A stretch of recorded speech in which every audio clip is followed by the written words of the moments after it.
Mu mawulire agakagwawo breaking news, omukulu amanyiddwa nga Mathias Mpuuga n'akabinja ke bagobeddwa mu maka g'omulangira jjajja w'obusiraamu amanyiddwa nga Kasimu Nakibinge gye babadde bagenze okulaba nga bafuna obuganzi oba oliawo okumunnyonnyola biki bye bagenda okuba nga bazzaako nga bwe bazze nga balabika nga bagenda mu bibiina eby'enjawulo okugenda okulaba nga basaka obuganzi n'ekisinde kyabwe ekipya ekya DA. Kino ekyava mu TDA ekyali ekyamama Mbabazi. Mathias Mpuuga n'akabinja ke bwe twogerera ng'ekibatuuseeko kyenjagala okuba nga ate nkutegeeza gwampuliriza atanaba kuba nga osubscribe nga kikole nkubuulire okuwemuka okugudde ku Mathias Mpuuga, Abedi Bwanika, Henry Lubowa, Michael Mabikke, Lubega Mukaaku n'akabinja kaabwe batera okubeera nga batambula. Bano nno akawungeeze ak'olunaku olwajjo babadde bakutte ekkubo ne bagenda mu maka g'omulangira jjajja w'obusiraamu. Nkugambye kwabaddeko Michael Mabikke, kwabaddeko Henry Lubowa, kwabaddeko Lubega Mukaaku, Samuel Walter, omusajja eyakavuganya emirundi emingi naye nga tawangulangayo yadde. Babadde bagenze kusisinkana Dokita Kasimu Nakibinge jjajja w'obusiraamu era nga bagamba nti babadde bakoze enteekateeka ey'okusisinkana omukulu amanyiddwa nga Dokita Kasimu Nakibinge omulangira jjajja w'obusiraamu kakungulu. Kakati nowuliriza okusinzira ku Mpuuga n'akabinja ke oba okusinzira ku sources ze tuyina nga batugamba nti Mathias Mpuuga n'ekibiina kyabwe ekya DA oba Democratic Alliance baali bakola programu mbu balina omuntu gwe bakola naye programu mbu abatwale abatuuse ew'omulangira Kasimu Nakibinge jjajja w'obusiraamu ennaku eziyise emabegako. Kati sources zitugamba Mathias Mpuuga ng'ali wamu n'akabinja ke Michael Mabikke, Henry Lubowa, Lubega Mukaaku n'abalala omuli Abedi Bwanika nti bwe batuuse ku gate mu maka g'omulangira Kasimu Nakibinge ne babategeeza nti bakulu mwagala ki wano, ne babagamba mmwe nga tetubamanyi wano era nga temulina programu yonna. Ab'ebyokwerinda ku gate ku maka g'omulangira Kasimu Nakibinge bababuuza mmwe nga tetubategeera wano mwanonye eki, ne bagezaako okwennyonnyolako munnange twakimanya nti omukulu jjajja w'obusiraamu Kasimu Nakibinge munnange twamanya yafiirwa maama we amanyiddwa nga Sarah Namusisi mu Desemba w'omwaka oguwedde. Oba oliawo tuyinza okuba tetwasobola ffenna kuziika, tubadde tuzze tumukubagize tumwanjulire n'enteekateeka zaffe ng'ekisinde kya Democratic Alliance. Abakulu ne babagamba nti mwe nga temuyina puroguramu wano nga tetubamanyi, nga kiraga nti baamazeewo akabanga ku geeti kwennyini nga bagezaako okwennyonnyolako, bagezaako okubuulira abakulu ddala mu butuufu twali twakola puroguramu bannange temutuswaza ensi egenda tusekerera.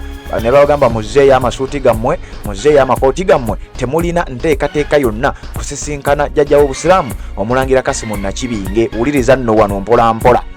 Mathias Mpuuga ne banne ne bagezaako okuwalira ne bategeeza abakuumi ku geeti nti bannange tulina puroguramu n'omulangira, tubadde twagala okumwanjulira enteekateeka zaffe wabula n'okumukubagiza okufiirwa maama we amanyiddwa nga Sarah Namusisi eyafa mu Desemba w'omwaka oguwedde.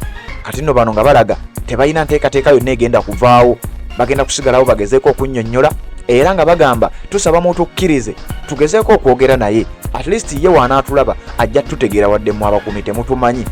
Akigambibwa nti abakuumi baalemeddeko ne bagamba omu ku bakuumi n'ayingira munda abuuze oba ddala abakulu bano balina enteekateeka. Kugambye waliwo wano sources zituwa ensonga zino, ensonda ez'omunda ezeesigika zitugamba ekyabaddewo.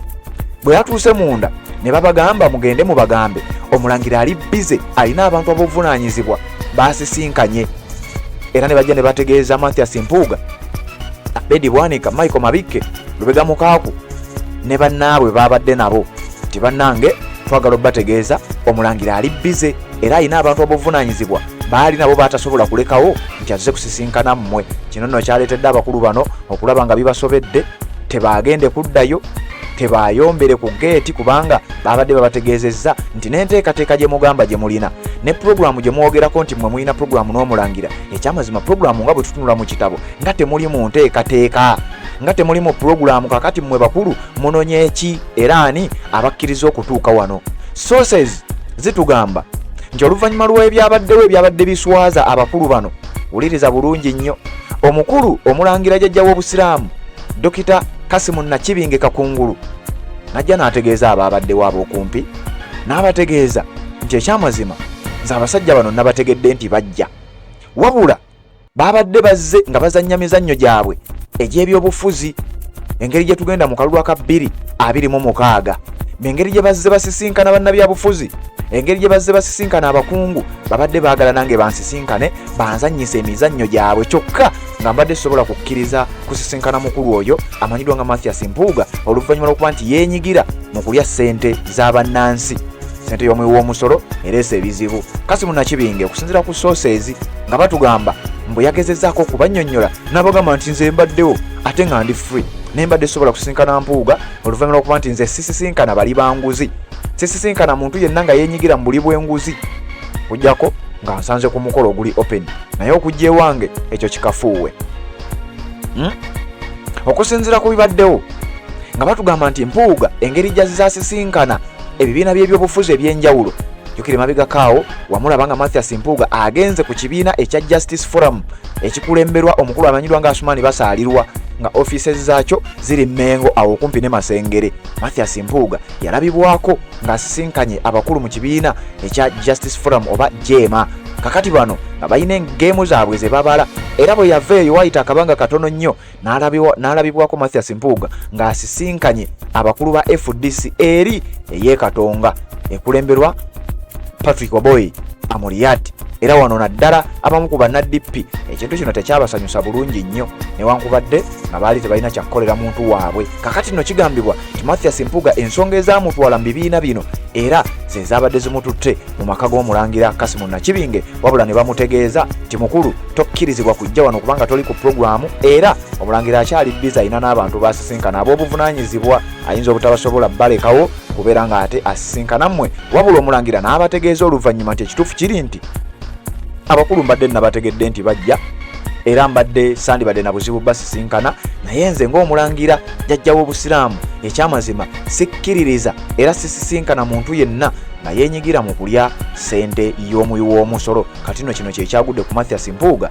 Abedi Bwanika, Henry Lubowa, Michael Mabikke, Samuel Walter Lubega Mukaaku ne bannaabwe nga bwe baakutte ekkubo ne baba nga bagenda nga beesolossa mu maka g'omukulu amanyiddwa nga jjajja w'obusiraamu Kasimu Nakibinge ne babategeeza nti bassebo wano tewajjaawo bali banguzi era bw'atyo n'aba nga yabagaanye okubeera nga abasisinkana. Mathias Mpuuga ne ttiimu ye ekyo kyekyabatuuseeko. Mukutu gwa Redison TV bali kubanga okyagoberera tuwuliziganye mu updates eziddako. Assalamu alaikum wa rahmatullahi wa barakatuh. Amanya n'eddoboozi Haji Abdul omusomi w'eddua nkola ku nsonga ez'enjawulo emirimu nga gikutukataganyeeko ebyenfuna byo nga bidobonkanye ne oba oli bweru wa ggwanga emirimu gya kucankalanako jangu kusomere ku ddua okubedda nedda eddua zaabaawo eddua zisomibwa omuntu n'oterezebwa mu mbeera yonna ebadde ekwesibyeko ekusibyeko akanyaaga. Nina ekyoto kyensobola okukumira wadde oli bweru wa ggwanga nga toli kumpi wano n'ofuna omukisa ogwo nawe n'osomerwako ku ddua nakuteddeko n'akabaani Allah ajja kukusaasira ajja kwanukula. Kuba ku nnamba yange y'essimu 0752 44 71 56 ne ku WhatsApp kwendi mpereza obubaka sobole okukuyamba. Assalamu alaikum wa rahmatullahi wa barakatuh.